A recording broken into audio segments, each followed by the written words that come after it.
kita akan mendengar kesaksian berikutnya dari Ibu Nani. Ya, jadi akan melanjutkan kesaksian. Silakan Bu Nani. Ya. Shalom, selamat sore Pak Heru. Terima kasih buat kesempatannya, juga Bu Maya, terima kasih. Saya percaya kalau saya ada sore hari ini itu semua karena kasih karunia Tuhan. Saya boleh bersaksi tanggal 16 Januari itu saya, suami saya dan anak saya itu terpapar COVID juga. Dan yang bikin susahnya itu karena tanggal 17 Januari itu harusnya anak saya mau menikah. Saya mau mantu.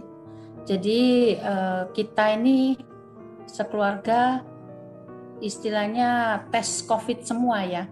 Jadi orang-orang juga yang mau make up, pengantin juga mau make up kami semuanya itu kita teskan COVID. Ternyata semuanya negatif, tapi anak saya yang positif.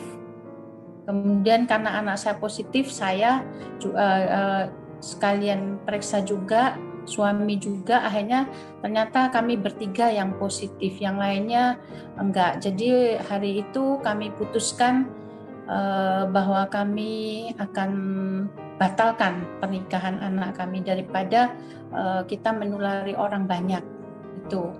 Jadi benar-benar hari itu puji Tuhan saya waktu itu bisa tenang ya, karena saya percaya sebelumnya saya memang ada di satu persekutuan di mana persekutuan ini saya dibimbing juga, dan memang di tahun 2021 ini istilah bahasa Ibraninya tahun Pe'alep ya, tahun di mana Tuhan itu mempersiapkan kita generasinya untuk menjadi saksinya.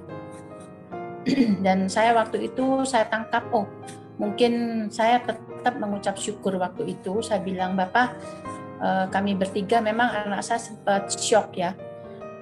Terus saya, ayo kita berdoa. Waktu itu kita bertiga berdoa, Bapak, apapun yang terjadi kami tetap mengucap syukur, dan kami tahu bahwa Roma 8 ayat 28 bahwa Allah turut bekerja di dalam segala perkara untuk mendatangkan kebaikan. Dan saya percaya bahwa Tuhan memang ini tahun kesaksian ya buat kita. Saya waktu itu agak bisa tenang ya, walaupun sedikit waktu itu agak seperti itu ya. Dan tanggal 16 itu akhirnya kita isoman semua, dan kita hubungi teman-teman semua karena kita sudah kirim undangan semuanya, dan puji Tuhan teman-teman semuanya mendukung, dan termasuk ini ya Bu Ripka dan teman-teman saya semuanya, mereka ini dukung kita di dalam doa. Dan saya puji Tuhan juga sampai vitamin tuh saya nggak sempat beli tapi dikirim. Sore itu juga teman-teman pada ngirim mulai dari vitamin semuanya, dan juga makanan. Waktu itu pembantu saya suruh pulang, saya liburkan, kami bertiga isoman di rumah. Dan ya itu ya, saya biasanya pagi sore gitu kita bertiga selalu berdoa bersama. Dan puji Tuhan tidak ada pikiran di dalam pikiran satu bahwa waduh jangan-jangan saya mati, jangan-jangan ini. Itu puji Tuhan nggak ada ya di dalam pikiran saya. Kalau saya karena waktu itu yang lain-lain padahal COVID, saya ketularan teman saya itu yang OTG itu meninggal, cowok masih muda lagi. Tapi saya waktu itu puji Tuhan memberikan ketenangan ya buat saya, karena saya terus selalu ini ya, kadang terima telepon dari Bu Ripka juga yang saling menguatkan, jangan takut Ciana, ini teman-teman selalu mendukung ya. Dan tanggal 8 Februari itu puji Tuhan saya sudah sembuh dari COVID. suami dan anak saya lebih dulu ya. Saya yang terakhir 8 Februari saya sudah baru negatif ya, karena PCR yang dari Rumah Sakit Premier tuh cukup tinggi, harus 40 CT-nya baru itu dikatakan negatif, dan puji Tuhan saya sudah negatif. Cuman sepertinya iblis gak terima ya, karena kok ini keluarga ini kok nyaman banget, tenang, terus ini ya tanggal 16 Februari ya, 14 Februari itu saya kok merasa lagi tiba-tiba badan saya ini agak ini ya, agak nyaman, kok tidak nyaman lagi. Terus saya tiba-tiba bisa seperti orang ngomongnya seperti migau gitu ya, tanpa sadar saya ngomongnya. Contohnya saya bilang masakannya udah siap, ini kalau mau diambil. Tiba-tiba saya ngomong gitu ya waktu di malam itu. Terus suami saya loh kamu kok ngomong-ngomong sendiri gitu ya. Dan pagi harinya saya langsung dibawa ke rumah sakit Premier, dan di sana saya dicek semuanya. Ternyata saya kena sepsis ya. Sepsis ini long COVID ya. Jadi tapi Bapak Ibu semuanya sekali lagi jangan takut ya. Jadi waktu itu saya kena long COVID dan sepsis istilahnya itu infeksi bakteri akut. Dan saya harus sore itu juga, saya yang notabene nggak kepikiran apa-apa, tiba-tiba hasil dimer saya tuh 3.500. Terus paru-paru saya tuh katanya putih semua, pneumonianya tuh full. Jadi saya harus masuk ruang ICU, dan saya langsung pakai ini ya, oksigen. Dan waktu itu saya cuman ini aja ya, saya taunya ya puji Tuhan, saya sempat gini, Bapak engkau tahu aku ini takut kalau ini ya, kalau sampai saya harus pakai oksigen, tolong ya Bapak, saya ngomong gitu ya waktu di rumah sakit tuh, Bapak tolong aku kasih kekuatan loh, aku nggak berani itu dikasih ini, temenin aku, saya selalu ini ya, saya ngomong gitu. Dan puji Tuhan waktu dipasang itu saya agak-agak ini, gak usah aku takut, saya bilang ini, lo harus, katanya dokternya. Tapi entah gimana pokoknya itu udah terpasang, dan saya sempat di sini lewat urat ini ya, di sini darah di sini, saluran darah di sini tuh dimasukin infus ya. Jadi karena memang benar-benar saya waktu di rumah sakit itu di ICU saya 8 hari, dan benar-benar saya sempat nggak sadar ya, saya nggak tahu. Dan ini yang saya tahu itu selang di leher saya tuh banyak ya, ada vitamin, ada antibiotik, ada juga saluran makanan, semuanya sampai di sini ngumpul ya di leher saya. Dan saya sempat saya dipindah dari ruang ICU itu ke HCU ya, karena ini cerita dari suami saya, karena waktu saya nggak sadar itu saya ribut terus, ngoceh ngomong dalam nama Yesus haleluya amin, dalam nama Yesus haleluya amin. Jadi saya ngomong seperti itu terus, dan saya sempat ngalami yang sangat kritis banget, di mana waktu itu karena sepsis ini mengganggu semuanya ya, akhirnya ginjal saya kena, kemudian gula darah saya bisa tiba-tiba 700, dedimernya 3.500, kemudian fungsi jantung saya juga mestinya detak tuh 10, ini sudah minus. Jadi kondisi saya waktu itu benar-benar kalau orang bilang sudah tidak ada harapan ya. Sampai anak saya sempat nangis waktu itu ya. Saya juga waktu itu saya belum lupa. Dan tapi puji Tuhan, saya selalu mengatakan dalam nama Yesus, haleluya, amin. Waktu saya nggak sadar itu ya. Dan suami saya juga ini ya. Akhirnya teman-teman semua dukung di dalam doa, baik itu kebetulan kan kita ada doa pagi namanya Hope. Seluruh ini doa di Hope ini ya, jadi diajak Zoom semuanya, teman saya ngajak semuanya, teman-teman saya ada yang dari Australia, ada yang dari Singapura. Dari Singapura tuh juga hamba-hamba Tuhan juga, beberapa dari Australia juga ada hamba Tuhan juga, dan banyak teman-teman yang mendukung saya di dalam doa, termasuk Bu Rika, termasuk ini ya pendeta yang membimbing saya, Pak Timothy Parengkuan dan istri ya. Waktu itu saya suami saya yang cerita bahwa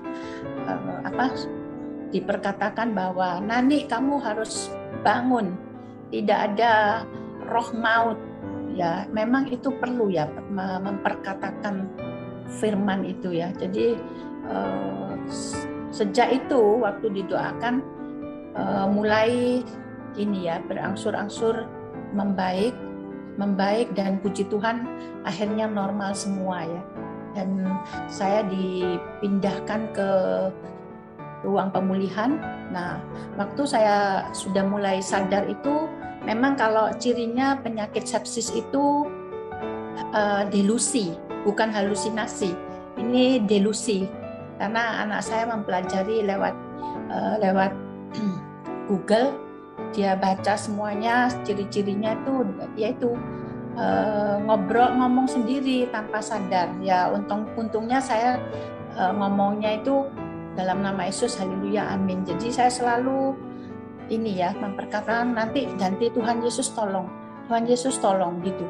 Jadi tanpa sadar, dan saya juga waktu di ruang pemulihan itu memang tidak bisa tidur ya, susah tidur, susah makan, dan kalau tidur itu bisa tidur sebentar, mimpinya mimpi buruk semua. Setiap saya sampai takut mau tidur. Dan ternyata mimpi-mimpi saya itu setelah saya merenungkan, setelah saya sembuh, saya tanya Tuhan, itu saya mimpi apa ya? Dan memang Tuhan ingatkan itu tentang akhir zaman. Jadi mimpi-mimpinya ya orang yang waktu itu seperti orang pakai baju jas seperti APD gitu ya, seperti jas hujan, ada senter dari langit gitu, orang-orang tuh ngikutin dan masuk ke satu kuburan yang besar, masuk kuburan massal. Saya dari jauh cuma lihat, aduh Tuhan, kenapa orang-orang ini, kamu jangan sesat gitu ya. Tapi waktu itu saya hanya menyaksikan aja. Dan mimpinya lagi beda lagi, besoknya selalu tentang akhir zaman. Tiba-tiba ya mengerikan pokoknya mimpinya itu. Itulah, dan saya bersyukur sekali ya, bisa saya 8 hari di ICU, 5 harinya di ruang pemulihan. Jadi total 13 hari saya di rumah sakit itu. Dan juga satu hal, saya di rumah sakit itu pagi saya walaupun badan saya sakit semua, gerak seperti linu-linu atau apa, dan sampai saya kepingin dipijet, ada yang pijet tapi gimana, enggak bisa, pokoknya sakit semua. Saya cuma bilang, Bapak, aku mau memuji Engkau walaupun keadaanku sakit, aku mau nyanyi, pokoknya saya mau nyanyi. Tuhan gerakkan saya untuk menyanyi. Jadi pagi-pagi itu ya, saya mungkin tetangga saya mungkin ini ya, di sebelah kan juga ada yang sakit juga, tapi mereka sih diem aja ya. Saya pokoknya nyanyi apa yang ini, saya nyanyi di situ, puji Tuhan. saya bisa saya mendapatkan ketenangan. Dan selama di rumah sakit, puji Tuhan, karena penting sekali ya kita itu tahu kodrat ilahi kita itu bagaimana, sehingga hal-hal yang menakutkan dalam pikiran itu penting sekali tidak mengganggu kita ya. Kita tidak sampai waduh nanti aku mati gimana waktu ini. Sama sekali saya puji Tuhan nggak ada pikiran bahwa saya tuh aduh saya takut mati gini. Nggak ada pikiran itu waktu itu sama sekali. Dan puji Tuhan memang kita yang saya bisa share di sini, apapun penyakitnya, waktu itu memang sepsis itu biasanya di dalam penelitian itu setiap rumah sakit ada 3 pasien yang kena sepsis, pasti yang 2 meninggal, 1 yang bisa hidup. Itu rata-rata menurut penelitian. Jadi untuk hidup itu kecil banget. Dan sampai ada hari sepsis sedunia, ada diperingati hari sepsis sedunia. Karena penyakit ini benar-benar lebih parah lagi dari COVID ya. Dia sudah bakteri dan menyerang semua. Kita dibuat tidak bisa makan sehingga imun tubuh jadi turun, tidak bisa tidur dengan nyenyak. Pokoknya imun tubuh kita tuh diserang semuanya. Jadi itu yang paling bahaya, sehingga ketika imun tubuh turun semuanya kacau balau. Dan sampai saya harus berusaha makan. Saya setiap mau nelan, saya cuma boleh makan bubur Madura. Tapi itu beda, seperti bubur Madura gitu, saya cuma boleh itu aja, yang lain nggak boleh. Bahkan saya minum itu dibatasi 1 hari cuma boleh 1 liter, tidak boleh lebih dari, padahal saya pinginnya minum ya. Makan buah pun waktu itu saya nggak boleh juga. Boleh 1-2 potong karena saya maksa. Jadi waktu itu saya sudah di ruang pemulihan dan saya bersyukur sekali. Jadi setiap pagi, setiap malam saya puji-pujian, saya nyanyi sendiri lagu rohani, karena waktu itu saya nggak boleh bawa HP, nggak boleh bawa apa, semuanya benar-benar saya cuma bisa nyanyi. Saya menyanyi, Bapak aku mau nyanyi buat Engkau, walaupun keadaan tubuhku yang aku nyanyikan ini nggak tahu apakah menyenangkan hatimu. Aku nyanyi ini sambil badan saya ini nggak enak semua, sakit semua.